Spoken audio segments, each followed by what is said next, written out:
ಎಲ್ರಿಗೂ ನಮಸ್ಕಾರ. ನಮ್ಮ ಅಡುಗೆ ಚಾನೆಲ್ಗೆ ಸ್ವಾಗತ. ಇವತ್ತಿನ ವಿಶೇಷ ರುಚಿಯಾಗಿರೋ side dish recipe.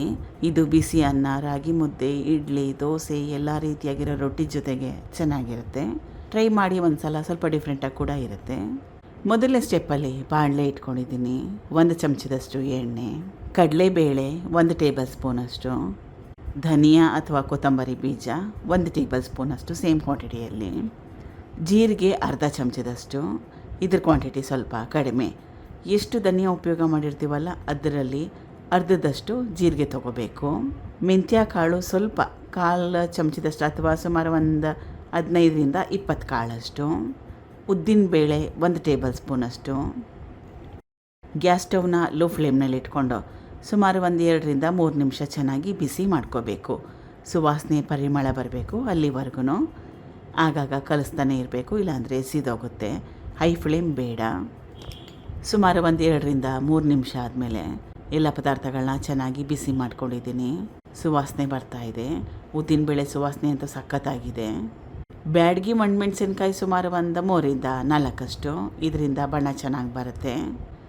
Guntur ಒಣಮೆಣಸಿನ್ಕಾಯಿ ಖಾರಕ್ಕೋಸ್ಕರ 2ರಿಂದ 3.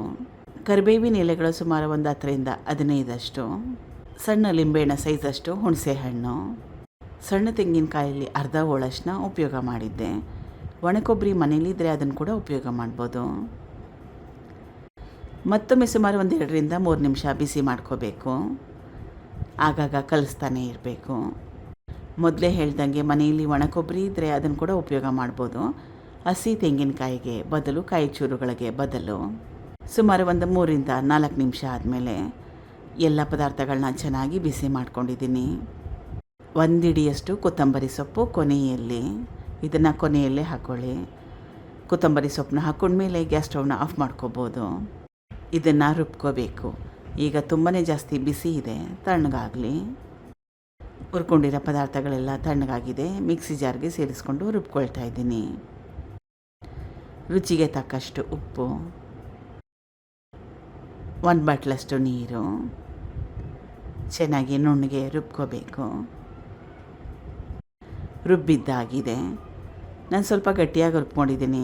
Consistency ನೋಡಿ ನಿಮ್ಗೆ ಯಾವ ರೀತಿ ಬೇಕು ಅಂತ ಅದ್ರ ಪ್ರಕಾರವಾಗಿ ನೀರನ್ನ ಉಪಯೋಗ ಮಾಡಿ. ರಾಗಿ ಮುದ್ದೆ ಅನ್ನದ ಜೊತೆಗೆ ತಿನ್ನಂಗಿದ್ರೆ ಸ್ವಲ್ಪ ತೆಳುವಾಗಿದ್ರೆ ಚೆನ್ನಾಗಿರುತ್ತೆ.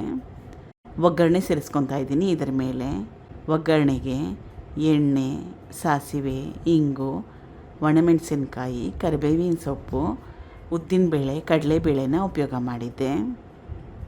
ನಾನು ದೋಸೆ ಜೊತೆಗೆ ಸರ್ವ್ ಮಾಡಿದ್ದೀನಿ. ಇಡ್ಲಿ, ಎಲ್ಲ ರೀತಿಯಾಗಿರೋ ರೊಟ್ಟಿಗಳು, ಅನ್ನ, ಮುದ್ದೆ ಜೊತೆಗೆ ಸಖತ್ತಾಗಿರುತ್ತೆ. ಟ್ರೈ ಮಾಡಿ ನೋಡಿ. Thank you for watching. ಧನ್ಯವಾದಗಳು.